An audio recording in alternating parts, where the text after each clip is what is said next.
Did you hear what KASH Patel told Charlie Kirk? I've never heard that before. Let's say Fauci defies a subpoena. Yeah. He can be arrested by the sergeant at arms.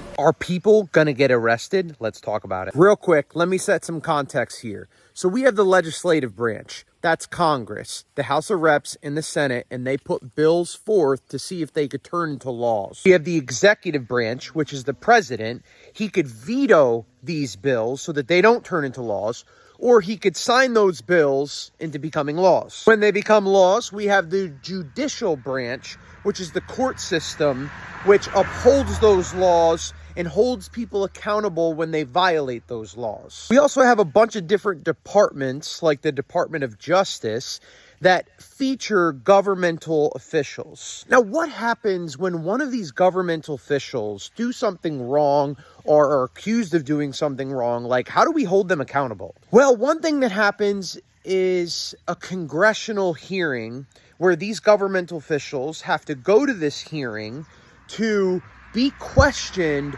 by Congress, the House of Reps and the Senate. Congress sends out what's called a subpoena, which basically tells this governmental official, you need to go there so that we can talk to you about all this. This is for purposes of investigation. This is for purposes of transparency so that our country could see what's really going on. And it's for accountability. Because if something comes out of that congressional hearing that shows that someone's guilty of something, the next step of prosecutions can begin. But what happens when a governmental official just says, I'm not going to go to the congressional hearing so that there could be transparency and they could question me and I could look like I'm guilty of something, and they just decide I'm not going to go? Well, the Department of Justice can hold this person in contempt and they can arrest them for not showing up with the subpoena. But if you've been paying attention, you know that we have a two-tier justice system where people that are in these governmental powerful positions basically say, we're not going to hold people accountable because they're scratching my back one way or another. Well, KASH Patel tells Charlie Kirk some wild things, basically brings up a law from the 1900s where Congress then has the power to hold someone in contempt for not following through on the subpoena, and they can arrest them. Congress actually has this thing called inherent contempt of Congress powers, which means the Speaker of the House can send the Sergeant at Arms out and go and arrest anyone that defies a congressional subpoena. Wow. Now, if you want to see whether these Republicans actually have backbone, that's the law. No, slow down. They can do slow that. down. So we got 45 seconds. I've never heard that before. Let's say Fauci defies a subpoena. Yeah. He can be arrested by the Sergeant at Arms and held in detention. Where?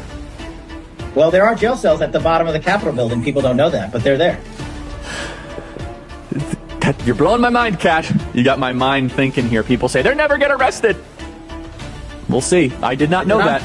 I know what you're about to say. This was a little while back when KASH told Charlie this, but just today, Representative Anna Paulina, coming back from maternity leave, brings it up. Something that hasn't been used since the early 1900s called inherent contempt of Congress. It's actually something that any one individual member reserves. The Attorney General thought he was above the law and did not comply not just with one subpoena, but with two subpoenas. Those are subpoenas from both Chairman Jordan and Chairman Comer. I want to read this to you because ultimately, if in 10 days the Department of Justice does not do their job and hold the Attorney General responsible, just like they would any other American, I think that it should be our job in the House of Representatives to bring an inherent contempt proceeding against the Attorney General, of which I've already filed that privilege motion over a week ago. I would like to read it real quickly and saying that resolved that if in 10 days after the passage of this report, the Department of Justice has failed to indict Attorney General Garland, the Speaker of the House of Representatives shall issue his warrant commanding the Sergeant at Arms or his duty to take into custody the body of the said Attorney General Garland, wherever found, and bring him to the said Attorney General Garland before the bar of the House of Representatives, then and there to provide documents, materials, and answer such questions pertinent to the matter under inquiry as the House of Representatives may order the Speaker of the House of Representatives to propound and to keep the said Attorney General Garland in custody to await further orders of the House of Representatives. This is something that we reserve as an authority in order to bring back order to a House that has seemed to have forgotten it.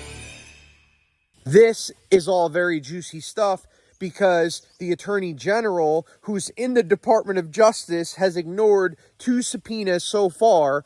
And Anna Paulina is basically saying that we as Congress can arrest the Attorney General and put him in a jail cell at the bottom of the Capitol until we're ready to talk to him. Prophetically, this is my belief of what's happening and has been happening over the last several years, is that we're being forced to understand how our government was really set up, because the way it was set up was to benefit we the people at the highest level. But we the people cannot be benefited at the highest level if we don't know how the heck our government is set up. For too long, we just elect our favorite person that talks about our favorite issue, and they just do whatever they do whenever they want to do it, and we go back to our busy lives filled with entertainment and soccer practice and movies and worrying about making our next buck. All while these governmental officials are abusing their power, and we the people that have the most power are doing nothing about it.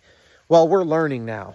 And if you made it this far in this video, I commend you and I applaud you, because you are on that path to learning what the heck is going on and how you play a part in it. Truthfully, I am with you on this journey, and I'm trying my best as I'm learning to relay the information in a way that is digestible and to try to articulate it in a way that doesn't sound so confusing, which I'm still working at.